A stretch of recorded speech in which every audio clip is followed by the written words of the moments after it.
Let me tell you, if you've never had your entire day hijacked by a pink-clad influencer determined to make your life miserable at 30,000 feet, well, lucky you. Because I paid good money for seat 14A specifically to manage my flight anxiety in a window seat. And I'd have bet the price of my upgrade nobody would try to take it away. Until Karen Valentino swaggered up the aisle phone on a selfie stick voice, already blasting at maximum volume, and decided my piece was just an obstacle in her personal live show. You know what I mean? Nothing like getting ambushed by a hurricane in fuchsia before the safety video even starts. I'm Peter Fraser, by the way, fan of simple rules. Wait your turn. Say thanks, sit where your ticket says. You break that code, you're just asking for trouble. I learned this the hard way on Flight 228 from Dallas to New York, a ride that should have been 3 hours of quiet reading and lukewarm snacks. Instead, I got a ringside seat for the kind of human audacity you usually only catch in reality TV reruns. And if you want to picture this Karen, you can't miss her pink blazer, pink pants, high-heeled boots. Yes, even for a flight and a phone in a case so pink, I swear it could blind a baby flamingo. She strutted around gate C-22 like she owned the place, broadcasting to her Valentino Vipers about how chaotic her day was, how everyone was in her way, and how she was manifesting an upgrade in a window seat to give her followers epic cloud content. Meanwhile, all I wanted was to finish the spy novel my grandpa recommended. If only he could have seen this circus. See, Grandpa used to say the loudest person in the room is usually the one with the least to say. And man, he would have had a field day with Karen Valentino. I tried to disappear behind my book, blocking out her voice as she whined about the lack of outlets, the wrong brand of bottled water, even the fact that the gate agent hadn't recognized her from her super viral hotel meltdown video. That one. Yeah, the internet never forgets. She'd made a concierge cry for not folding her towels into swans or something. Finally, they called Group 3 my group. I gripped my boarding pass 14A. I'd paid extra for it, not because I'm picky, but because pressing my forehead against that cold plastic window is the only thing that stops my brain from running doomsday scenarios every time the plane hits turbulence. My little security blanket, you know. Only as I approached the podium did I see Karen already at the counter working her influencer magic on the agent, a guy named Kevin who looked like he'd seen better days. Come on, Kevin there. Has to be a window left for me. My followers will totally book your airline, she cooed, fluttering eyelashes thick enough to fan a campfire. Kevin wasn't buying.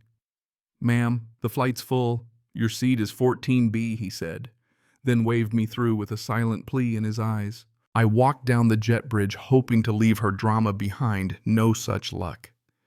As soon as I found my glorious 14A and settled in, there she was, again Chanel, bag swinging phone out, narrating every second. She paused, scanned the seat numbers, and locked eyes with me. Oh, honey, no. I think you're mistaken. This is my seat. She had that tone, the one where you can feel the Instagram filter. I showed her my boarding pass, big, bold 14A, nice and clear. Nope, my pass, my seat, I said, keeping it calm, channeling Grandpa. She brandished her own ticket, 14B. That's obviously a mistake. I need the window for my brand. You don't look like you need it. You're just reading a book. Like reading was a crime. Suddenly, we're the center of the world.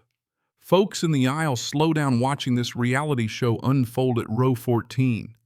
Karen set up her phone so her followers, her vipers, could catch every second. You guys, you're not going to believe this. This man is refusing to move from my seat.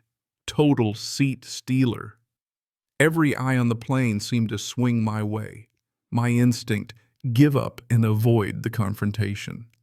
But then Grandpa's words echoed back. Sometimes you have to stand up for what's right. And I realized I'd paid for that window, and this wasn't about comfort anymore.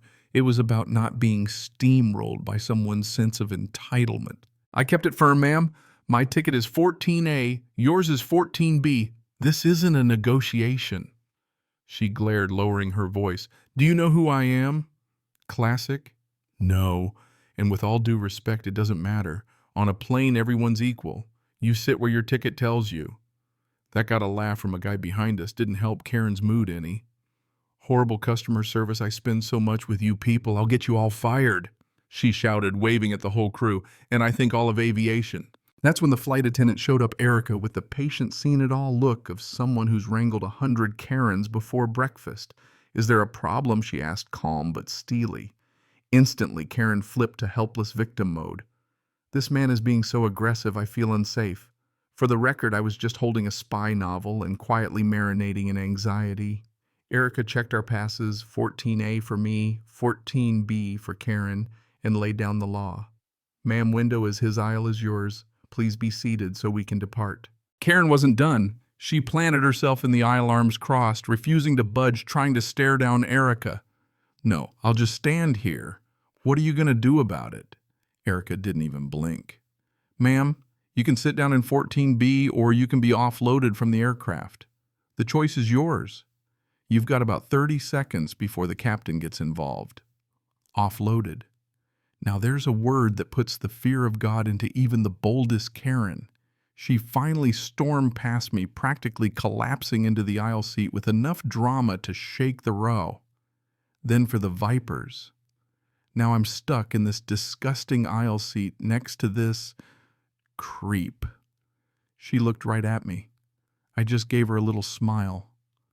War had been declared. The boarding process dragged on. Karen kept up a nonstop play-by-play for her fans, complaining about the legroom, the seat, even my breathing. He's breathing so loud, you guys. It's so distracting, as if I was supposed to hold my breath until New York. I just stared out the window, telling myself petty revenge is a marathon, not a sprint. When Erica passed by for the last checks, Karen rolled her eyes and claimed her phone was already in airplane mode. Yeah, right. The Wi-Fi symbol was still glowing like a neon lie.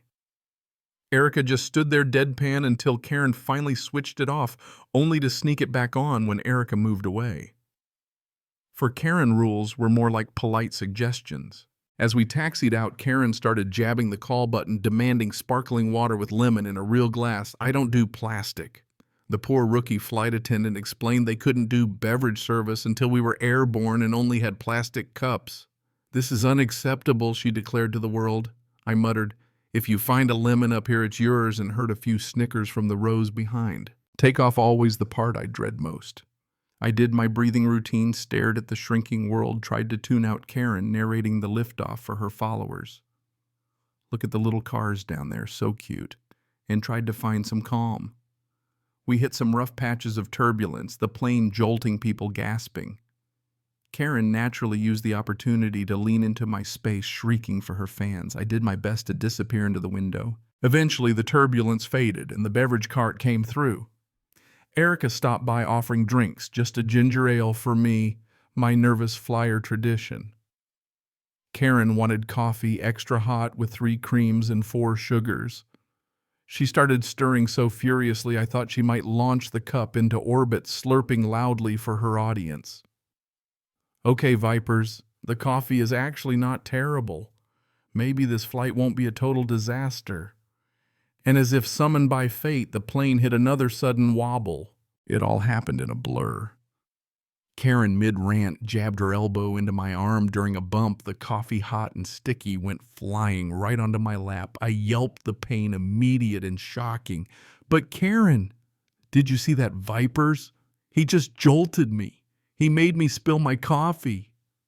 She started broadcasting my humiliation to her followers. He assaulted me with his torso. Now my designer pants are probably ruined.